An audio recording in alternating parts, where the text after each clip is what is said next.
So agency. There we go.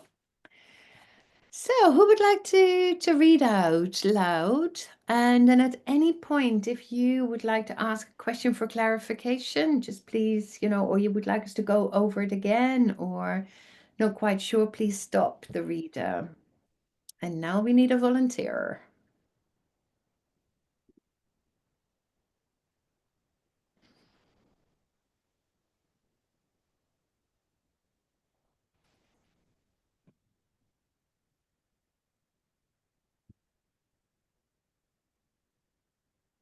Oh, I don't mind reading. Thanks. Agency by Karin Morris and Wiley Zhao. Western thought attributes agency to a being, body, with the capacity to act. Action is often conceptualized in a narrow sense and in terms of intentionality. The agent's mental states, conscious intentions, reasons, and events cause the action. It is not difficult to see how this common conceptualization of agency informs most research theories and practices and is embedded in human rights discourses. Human bodies possess agency as a quality. With an individual human's capacity to act, rights are attributed to to persons who have a voice that needs to be listened to and have responsibilities. The locus of agency is in the individual body, bounded by her skin and activated by an inner consciousness. In human-centered ontologies, self-consciousness and language make human agency special, with a refusal to afford such agencies to the other than human. This modernist conception of agency is normative. It prescribes the enlightenment norm of an autonomous, independent thinker, a human body in time and space, acting upon a world that he is not already a part of. Yes, so far for everybody. Yeah.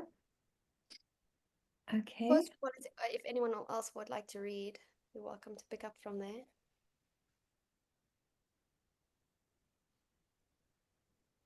I'll keep going. Post-qualitative research poses radical questions about this hierarchy of agencies and foregrounds notions such as distributed agency or mutual performativity.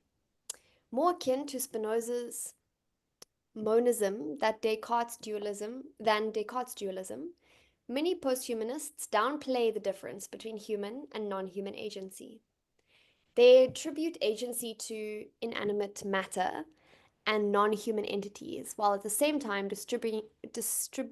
disrupting humanist assumptions about identity and causality. Including the non-human in the concept of agency, such as trees or animals, is more obvious than including dead or inert matter, such as furniture, the floor, or a video camera. We tend to think that innate things need something else to give them agency, e.g. a battery. Disrupting culture-nature binaries, post-humanists, as well as some environmentalists, deep ecologists, etc., maintain that human agency already consists of both human and non-human elements, e.g. water, cells, atoms, wind, although we might not notice this with the human eye.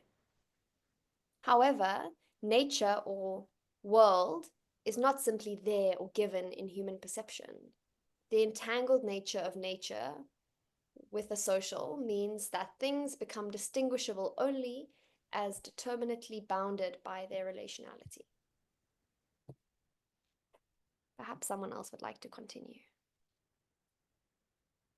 Anyone? I can continue? Yes, please. Quantum field theory suggests that beings are indeterminate and extend ontologically across different space and times. So it's impossible to say that this has or has not got agency only as a non-causal part of a phenomenon that performs. This holds for atoms as well as larger bodies because the distinctions between the micro and the macro is already human-made. Agency shifts to human, non-human collectives that never stand still. Non-human things and forces, atmosphere, food, affect, actively shape and constrain the bodies they encounter, including the humans who never fully possess or control them. This is more akin to indigenous, past, Euro-American, and Asian ontologies and cosmologies. The post-qualitative shift invites a different art of noticing, of becoming affected, and of sensing socio-material connections and different times and temporalities, rather than focusing on individual bodies, whether human or non-human. Thanks. Any questions for clarification there? No, otherwise we go to the diffractive piece by Wiley. Anyone who would like to read that? So the way this has been written is that the first author wrote the first 500 words, and then that was diffracted through by the second author, 250 words. Who would like to read that out?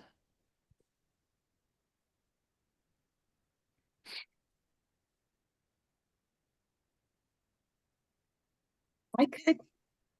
Thank you. Do I have to read the whole thing, or can I just read a paragraph? Just this one, quantum field theory?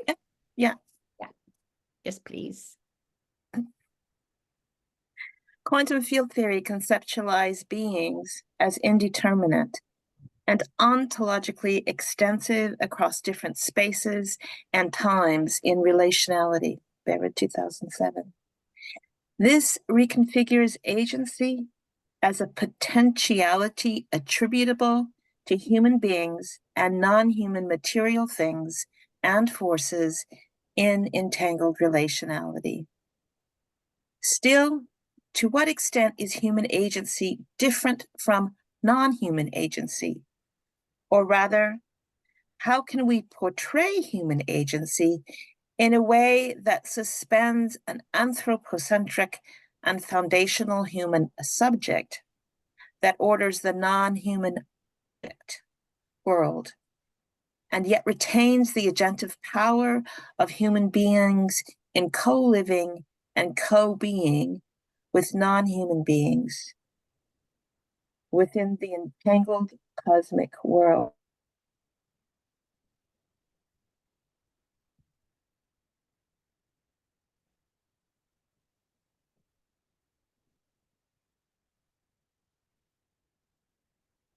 Are you also going to read the last question? Frozen, I think. Huh? She's back.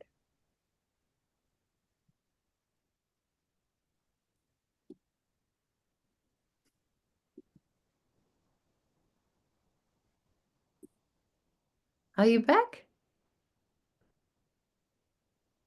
I can't quite see in the... I was hoping somebody else could read from there.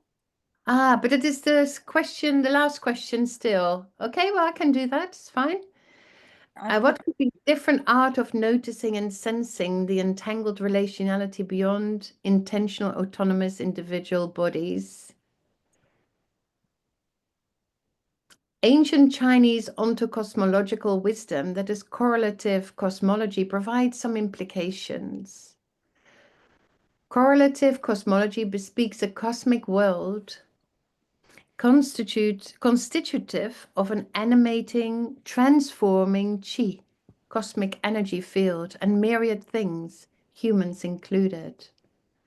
Its many animated and vocal manifestations are subject to a flux of change. Rather than form into natural kinds of atomistic beings, these things are divided into yin-yang qualities and correlational roles. So Wiley has actually contributed quite a few entries that are inspired by Chinese philosophies and ontologies. So all the ones that are underlined, you can look up. Yin-yang is one of them. For example, woman is less of a fixed entity than the various relational contingencies of wiving, mothering, and daughtering. Besides, this correlative cosmology foregrounds the relationality between humans' experience and their lived world. This is not by bringing them together, but by deepening the productive continuities there between, which emphasizes the agentive role that humans play in co-flourishing in the world. Yet, such agentive deepening and co-flourishing doesn't give full agency to human beings. The former is not the causal effect of human intentions and willpower. Instead, human beings' agentive power lies in suspending their anthropocentric subjectivity, immersing themselves into the cosmic world as one of the myriad things that are ontologically equal. It also lies in ontohermeneutically observing, being exposed to, and attuning to the Tao movement as expressed in the entangling, unentangling flux of the myriad things. What do you think, Viv? Shall we go on to Agential Cut and then take both of them together in the breakout rooms? Yeah, I think so. So Okay. let's go on to the next reading by the way, written by myself and Simone Fulliger. Does anyone want to read this one?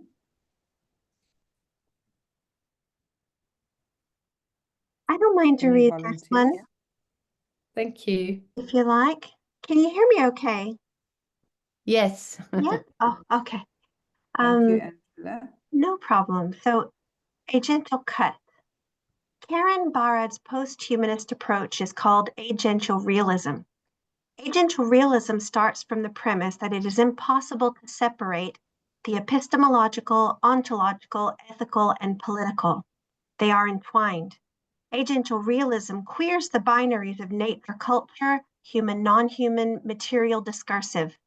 It is based on a relational ontology that holds that entities or relata within phenomena do not precede their relationships. They arise through relationships. The agential cut is a temporary separation between entanglements. This happens because entities do not pre-exist their relationships. They arise only through the agential cut. The agential cut enacts a temporary resolution between subject and object.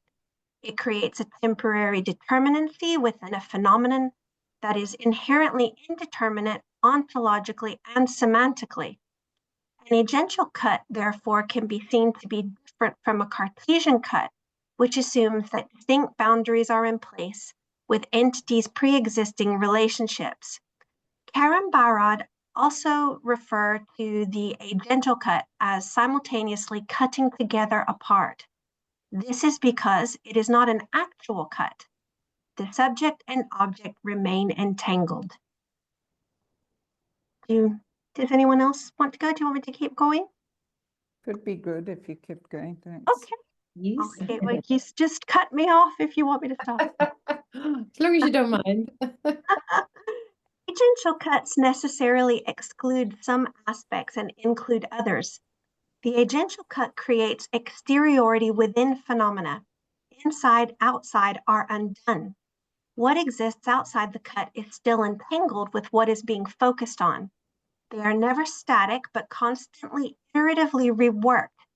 In this way, it can be seen that cuts are not enacted from the outside and never once and for all. A cutting together apart expresses this as one move, together and apart simultaneously. There is no inherent ontological separability, only agential separability, a contingent resolution that the cut enacts within a particular phenomenon. Apparatuses enact agential cuts through ontic semantic boundary-making processes that produce the properties and meanings of entities. And in doing so, they enact determinate boundaries of these entities within a phenomenon. If the apparatus changes, the agential cut changes too. The agential cut also enacts a local causal structure in the making of the measuring instrument or effect by by the measured object, cause, where local means within the phenomenon. An important consideration regarding the agential cut, which delineates the object and the instrument, is the experiential material arrangements or configurations that give rise to mutual exclusivity, or what Bohr refers to as complementarity. For example, a movable diaphragm is required to measure momentum and a stable one to measure position. They are mutually exclusive and would require different material arrangements to produce them. The agential cut can thus be seen to be determined by the more extensive material arrangements of which it is a part. This enables particular objects to be meaningful at the exclusion of others. Subject and object, wave and particle, momentum and position exist only through specific interactions. These enact cuts that make contingent rather than absolute separations. As Barad notes, the agential cut is not enacted by willful or intentional humans, but by the material arrangements of which we are part. The agential cut thus does not have to involve humans. It can involve matter, the world, or the universe. As Barad comments, only part of the world can be made intelligible to itself at a time, because the other part of the world has to be the part that it makes a difference to. Agential cuts can materialize different phenomena that produce different marks on bodies. From Barad's perspective, objectivity means being accountable for these different marks on bodies. This accountability does not arise because we solely or intentionally or willfully choose to enact cuts, but because we are a part of the material arrangements that enact them. Barad gave an example of an agential cut between self and other in their description of how the brittle star differentially enacts bodily boundaries by retaining or losing its limbs. In some circumstances, it is part of the self, and in others, it is part of the environment. Intelligibility and materiality are not fixed, but are agential responsibility in acts of survival. Agential cuts rework the possibilities of joining and disjoining. Thanks very much, Angela. No bother. Does somebody want to read the diffractive contribution from Simone Fulliger? Hilary, you are unmuted. I'm thinking that you might not mind. Picking on me today, are you, Viv? I am. This is the second time. That 2003 work has been particularly insightful for thinking about the cuts made through scientific research apparatus, theory, method, practices that produce knowledge about the effects of exercise on depression. The exercise is medicine mantra. The exercise is medicine mantra of public health policy is entangled with knowledge production that largely privileges objectivity and quantitative methods. Exercise as a phenomenon is materialized through the cuts that render knowable the relationship between measures of depression, recovery, symptomology, and exercise benefits. Cuts include those of clinical trials that aggregate individual bodies into populations. The symptom reduction of exercise compares with antidepressants, as does the placebo as non-human agent. They also include the measurement of psychobiological changes, such as noradrenergic and opioid effects, neuroimaging that visualizes brain dysfunction, and psychological measures of cognition, mood, or self-efficacy perceptions. Fulliger 2020. Barad's 2003 diffractive analysis of how agential cuts are made attunes us to the shadows in the light. In my example, this relates to how scientific cuts make the benefits of exercise visible in specific ways that are profoundly entangled with sociocultural relations that shape mental health. Cuts enacted through all theory method approaches have ethical significance concerning material effects, funding streams, well-being, corporation profits. As Barad say, this is not a static relationality, but a doing, the enactment of boundaries that always entail constitutive exclusions and therefore requisite questions of accountability. Thanks very much to both of you. So I think that we can look at these provocations, but what I would like to suggest is that we think of these two readings together in our small groups. I'm going to ask if there are any questions of clarification for this one first. And also, as Karin said, we think about the other very related concepts that we've been dealing with in the last couple of weeks. So are there any questions for clarification before we move into small groups? So, Viv, if I may, I still struggle with the notion of a cut emerging from material arrangements rather than an entity enacting or the cut. Is there a particular sentence there that gives rise to this concern or question or passage? Well, it's at the bottom of page, it's really the argument at the bottom of page, what is the page number 30? The agential cut is not enacted by willful or intentional humans. I mean, it could be other living entities, but by the material arrangements of which we are a part. You know, that cuts just arise out of the material arrangements is something that I find difficult. I mean, if you've got a scientist setting up the apparatus and one lot of apparatus produces one thing and then another lot of apparatus produces another thing, surely there's some agency on the part of that scientist. Or, you know, as researchers looking at data, you know, what comes to matter is affected by the researcher. So, I mean, it's just hard to think of them just arising in ways that happen to be convenient for what it is we're trying to learn or something. Well, I'm just thinking about, for example, the difference between what one would find with a questionnaire and with a sort of much more loosely structured interview.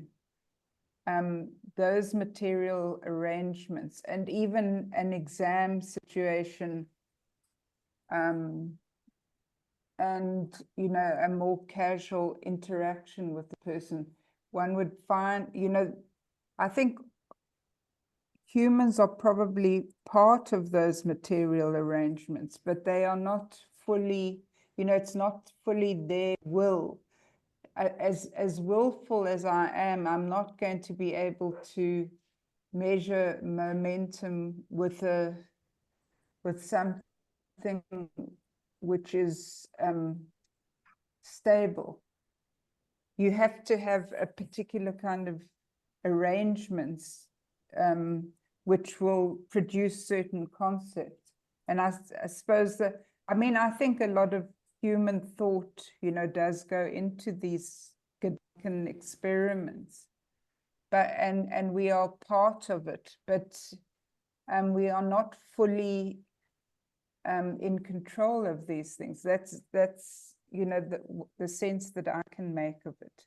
Yeah, I mean, because a lot of intention and will is attributed to humans. And you know, if one thinks sort of in terms of common sense, or even, you know, I was in social work, they always talked about the agentic role of the social worker.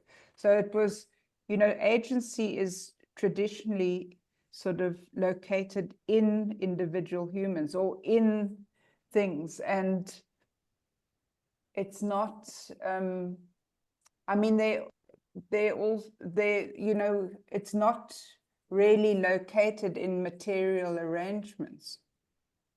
So can I ask this question in a slightly different way? Hmm. Given that the interaction and relationality is also shot through with relations of power, are there moments where the actions or the performances of some entities within the phenomenon are more influential in the cut that emerges? I mean, is that a way of thinking about it? But I think Yeah. what might be helpful is also to think in terms of, it's not that the material is set up as in as an opposite to human, right? So humans are also material. And also concepts are. So a concept like power or theories, you know. So I think what the important point for me here, and that is also, it's closely related to interaction, of course, is that whatever is happening is not just happening because there are humans involved, right? But at the same time, of course, there are as well. So when you talk about, you know, and I think actually Viv's examples are really good ones, because if you do like a survey, or you do you have a conversation, or you know, the differences that makes in research is very much through the material arrangements, but it's not just the material there. It's like the piece of paper or the room in which you do it, but it's also humans themselves as bodies, you know, as material bodies. And in the same way that the atmosphere in a room is also material. So I think Barad is very clear about it, that the material doesn't exclude humans, or that humans are also material, and all the things that we normally associate with humans, like theorizing, conceptualizing, are also material and performative practices. So depending on the agential cut, depending on the apparatus, some things will be more powerful than others, because that's also the way in which subjectivity is rethought, right? In the sense that not just anything matters.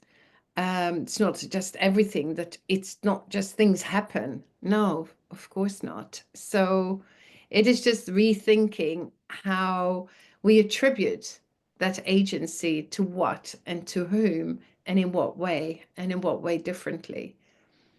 So it is attributing that the things that we might not even be aware of, like the smell of the paint, or the, you know, the screeching of the pencil, or also matter in what's produced. Yeah, I think that's helpful. And just going back to your question again, Hilary, are some entities more powerful than others in the phenomenon? But I think also that is you know, that's assuming there are entities within the phenomenon, rather than starting with the phenomenon and producing the entities. But when the entities are produced, are some produced as more powerful than others? I mean, well, how perhaps they are more powerful, but they're still, you know, they're never separate. So they would be produced, but they would still be in some way entangled. So the power relation is then produced through the phenomenon, right? It entirely depends on the phenomenon that it is that you're studying. But I think we can fruitfully pursue these issues in the small group and think about, you know, what this means for our own research and your own experiences. And we did sort of say last time, if you'd like to bring along anything to think with, you know, if you've brought along anything like Play-Doh. Yes, I see you have, Charlotte. So please feel free to do that. Or have you got knitting there? Yeah. Yeah. Okay, Yeah. people have got those sorts of things. That's also fine. So in order to give us time to get to the interesting questions at the end, shall we go into our small groups now, and Karin and I will, as usual, be visiting you in the Can I small just group. ask whether Beth, is that a direct response to what Hillary was I asking? don't see No? it Okay, so we can pick that up later, yeah? Yeah, brilliant. So just post it on the... So we're going to do, again, we'll work with a whiteboard, but first of all, take time. Viv, I think you had to leave, hey, at 5? No, I didn't. Oh, No, okay, brilliant. no, Okay, fantastic. So you'll be with as us. far as I know. Maybe you know something I don't. I must have been misreading your message. Yeah. Okay, so George, would you mind putting us in? And we've got maybe 3 groups. Would that be? We've got 16 people. Right. Or maybe 4 groups of 4? Yeah. Yeah. Groups of 3 to 4, yeah. Yeah, thank you. And then we come and visit you. So maybe 3? What is it? What are you? Yeah, maybe 4. I don't know. I did 3 groups. Okay, thanks.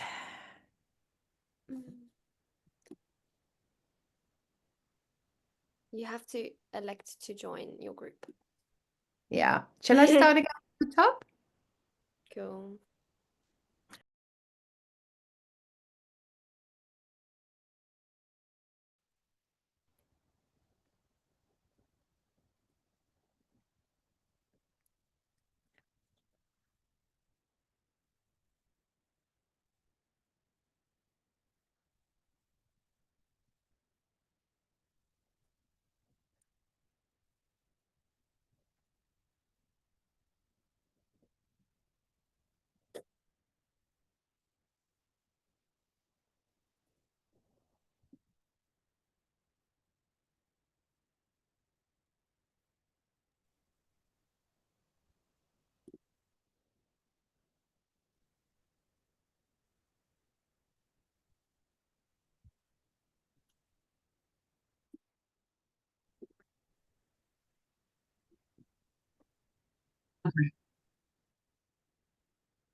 Okay, welcome back. I assume that everyone is back. There were some amazing conversations going. Please feel free to put your questions up and also to make links between questions and to respond to questions. You can like them, you can be surprised about them, you can be horrified about them. You can constitute new questions out of the ones that are already there, and let's write them up. Sarah, see you, and thanks for all your input in the breakout room. So bye-bye. Bye.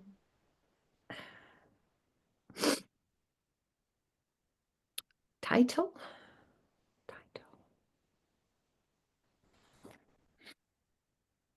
Or maybe the hands are busy with other things rather than the little pencils. I think feel free also to place your questions that you raised in your groups there, even though you discussed them at length. Yeah. And if you've written them down somewhere, you can also take a photo and put them here. Don't ask me how that works, but George knows. What does George know? George knows that when you take a photo or something, how to post it on here. Oh, yes, you can send it in the chat or you can give it to me. Send it to me.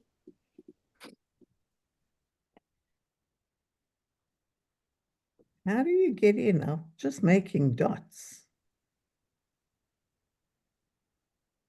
You've got to go to the left. Oh, yeah, you are making dots. But I'm not maybe. intending Oh, to. oh, that's I'm fine. going to write. Oh, I realized I was on mute. Hillary, you can, on the left, you'll see that you've got a pen selected. So if you go to the, that little arrow above the pen, then you can double click on a sticky note and then just put text. Double click. Where's a sticky note? These are Yeah, sticky notes, one. colorful blocks. You can just Yeah. take one. You can see them here. See Dots when sticky I note. double click on it.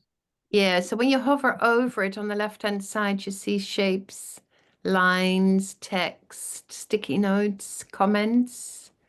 But No. I you're don't know welcome to just use What one of the happens sticky when notes. I That's hover over it? okay.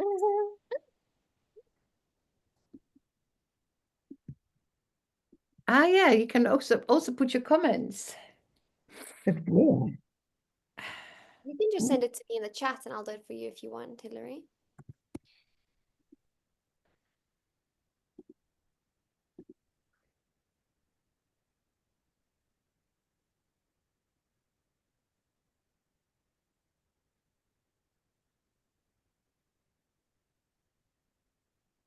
Oh, it's gone now. That's funny.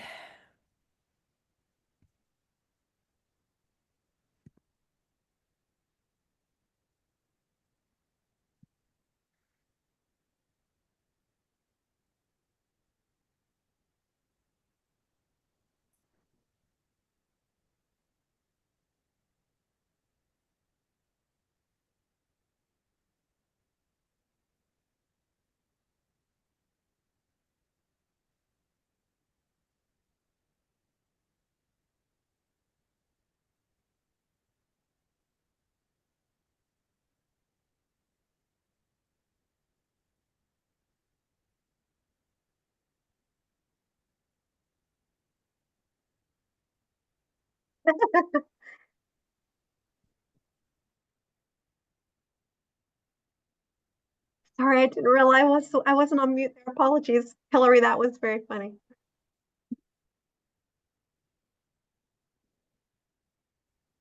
For people who are watching the recording and not reading, I will read out Hillary's.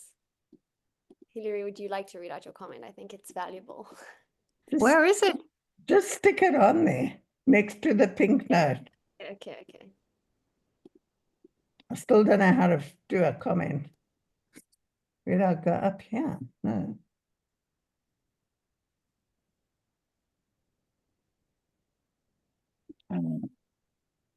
Right.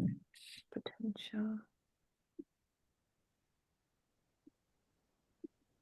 So the idea was that everyone could have two stars and you can vote for a question. It might be an idea of people talk to their questions, so to have an idea of what we might start thinking about first. Let me just, the votes are going, yeah?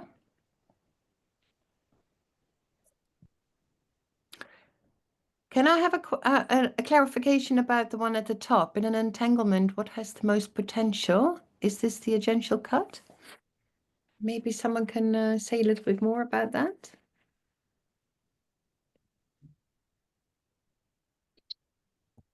That came from my group with Hillary, Mariana, and Sylvia.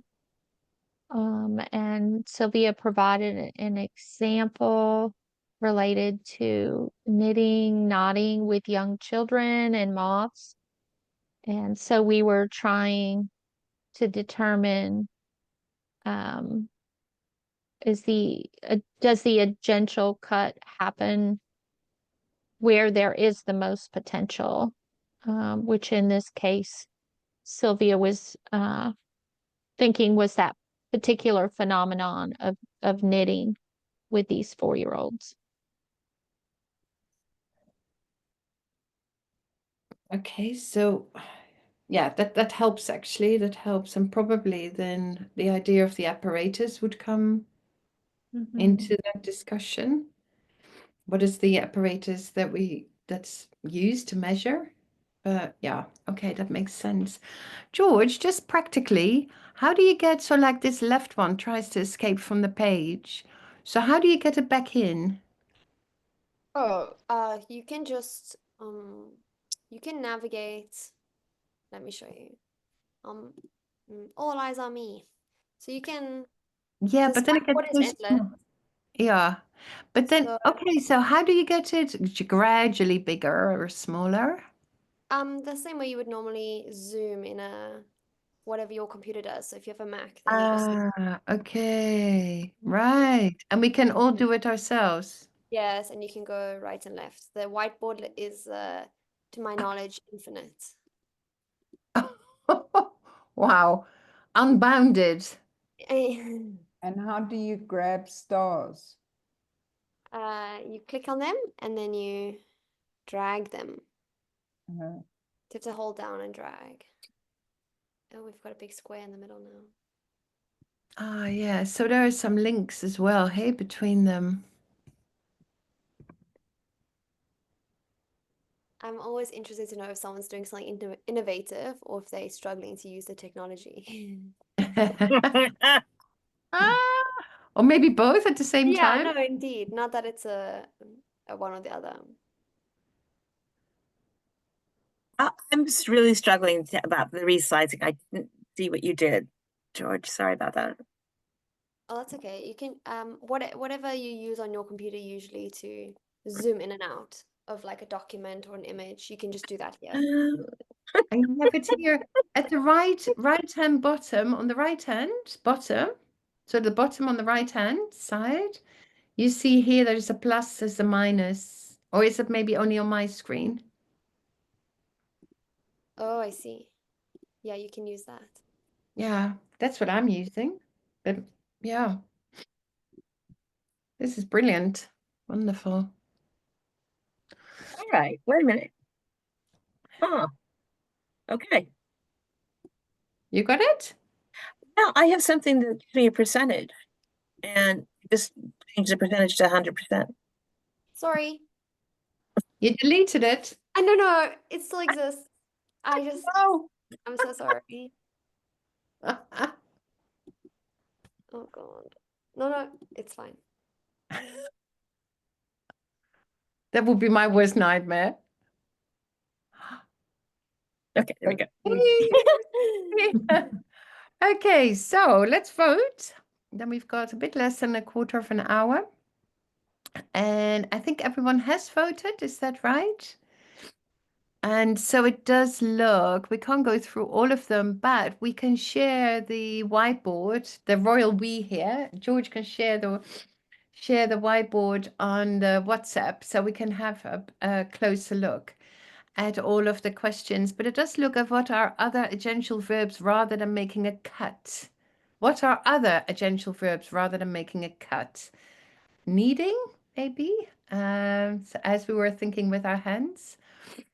And there are 1, 2, 3, 4, 5 now. Okay, there's a tie here. How do we account for responsibility in agential cuts? So the people who've put other stars on the green, the blue, and the other pink one, if you can reallocate those and put them either on the orange one, how do we account for responsibility in agential cuts, or on the purple one, what are other agential verbs? And you can do it now. Thank you. I feel like one of these quiz masters or mistresses. Wow. Okay, there we go.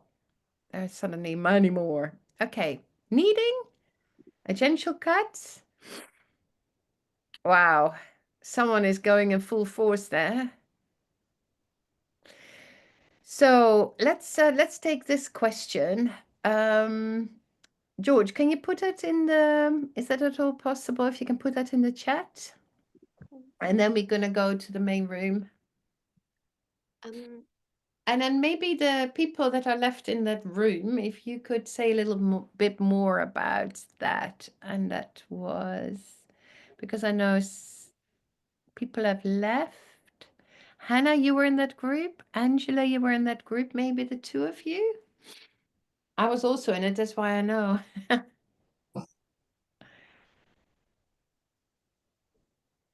It's a shame it was Sarah's question and she had to go. Hannah, what would you say? Sarah was talking about, she was saying, do you want to share? Have I lost Hannah now as well? No, Hannah's down I'm below. here, Oh, I'm there she here, is. but I'm still processing. She's still processing. I'm still processing my meeting from before this one. So I don't think I have any verbal words today.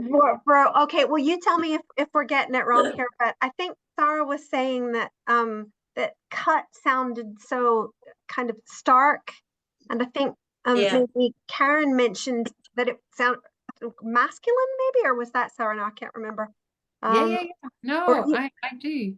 yeah, or even a little bit violent, but that we talked about that maybe it was more topological. And Sarah had been doing a lot of bread making, so she and baking and things, and said that might kneading be better. But it was that idea of separation within, or not a lack of total separation, but distinction within. I think it links to, somebody put a comment on the kind of far left about how convenient it is that the relationships just happen to be the thing that you're interested in. But I think that's the material discursive part of it. I think that's what if you think about it in a dynamism sense, it's easier to grab hold of in your mind, maybe. So maybe the people who chose this question as Oh, well, what is it that intrigued you, Hillary? Can I ask a question? Is making a cut, never mind cut, making a cut, the right way to think about it, given that you don't make a cut, that cuts emerge? I mean, that's still stuff that I'm wrestling with. Who makes the cut? What makes the cut? That's still from a position of privilege in the person, though, isn't it? Because if you're thinking around a sentence of who makes the cut, your problem is the question word who. So when making the cut, it doesn't have to be a human that's making the cut. It could be the wind is making the cut. It's we're working in half sentences, and the half sentences is what's tripping us up, I think. That when you've got in our group, we were talking about the problem of the language, and I will be quoting George for forever. So George 2025, that language is entirely the issue because all the words I thought I knew don't work. So it's very much the issue that it's kind of trying to shoehorn something into a grammatical structure that is not made to support this kind of thinking. And I get, I sat with that, is the cut because it's really violent, but I feel as though right now in our society we need violence, like we need to make the cut because actually the systems at play need to be taken down. And I realize this is recorded and now this is very public that I've just said that, like anarchy and all the rest of it. But I don't know, maybe there's some power in using powerful language. Sinova, you saying, what about making knots? Yeah. It's not my idea, of course, but knots are on a string, so they are entangled, kind of. It's the same string, but they have their identity as a knot. So it's a geometrical space as well. But yeah. So it has the entanglement included, I think. Yeah, that's really nice. And I think there was also a mentioning of the rhizome in our group, you know, and how the kneading and the bread and the dough and the rhizome and the, you know, the ginger and all of that seems to be maybe, you know, like the nutty kind of structure. And Angela, you were talking about a topological manifold. So anything that is not like unilinear, but already has got the multiplicity as part of it is indeed very helpful. But I really like, Charlotte, what you're saying, and anarchy as well. That's okay. But the whole thing of constantly disrupting language, and how can you do that and still be readable, you know, that what you write is readable. But I think, you know, making cuts doesn't suggest that it is a, you know, the particularity of the body, you know, whether that's human or more than human. But making cuts is also, I think that's very generative. And the whole book's written where, you know, by posthumanists, where it is about these verbs, you know, and with the emphasis on the making and on the activity that the process that these verbs do, But which is I'm still wanting to know how things like knotting or kneading can bring together differentiation and entangling at the same time. I'm racking my brains to try and think of something other than a cut, which does, you know, the cutting together apart, which brings this notion of both differentiation and entanglement together at the same time, simultaneously. I also think it's useful to think of it in relation or not relation to a Cartesian cut. And not to think of a cut as a kind of separation.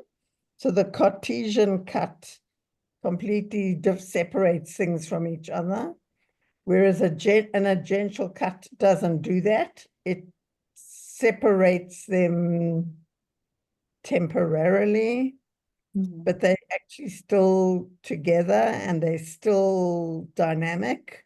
So you can hold them still for a moment, but they're still moving. They're still becoming. Is part of this about what? So I'm trying to think about this and whole complementarity in my head. I think the point being that if there are certain measure tools in play, we see one thing. If other material tools, including words, are in play, we see other things. And the examples that Barad is giving us assert that we can't do both at the same time. If we look one way, we will see some things, and if we look in another way, we will see other things. Is that always our choice? Like a particle or wave or a momentum or stasis? Yeah, the complementarity. Is that our fundamental choice, or is there a way to you know, I'm thinking how flies have a lot more eyes and see things in a much different way than we do. And is that part of our materiality, the fact that we have two eyes and the way our sight is constituted, mean that we are continually making these binary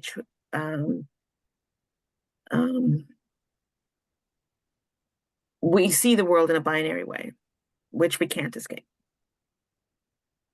But again, that is the same as mutually exclusive, because I think you know, one is mutually exclusive. You can't have something which is moving and is static at the same time. You can't have a wave and a particle. It either becomes a wave or a particle. So in fact, Viv, going back to your question, when you look at the provocation on page 31 that goes with the agential cut, the question there is, how does the agential cut enable a conception of difference as an alternative to the normative taxonomic binary notion, which seems to be following on from what you're saying now, right? So it does look as if with the agential cut also comes a different notion of difference. Difference as not without, but within. It says like as difference within, I should imagine. Yeah. So that's a really important difference, I think. Difference. You know, if it is difference within rather than difference without, then when we compare, we don't start from individuals and then compare individuals, like boys against girls, or but it is a difference within, which is coming back to the question in one of the groups, like, how a delusion is this, or how does Deleuze help? And I think Deleuze also talks about, you know, difference within.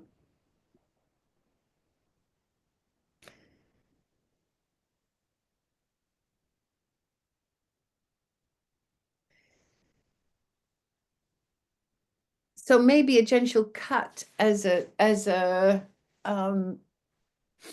jargon actually has a particular function, Viv, that you're highlighting the importance of, that it is separation and untangling at the very same time. So maybe for today, we should be hanging on to it. And it's time. So just would like to thank you very much, and Viv, for all Thank you. for all your work in the weeks. And it was a great deal of fun, I must say. Yeah, it was brilliant.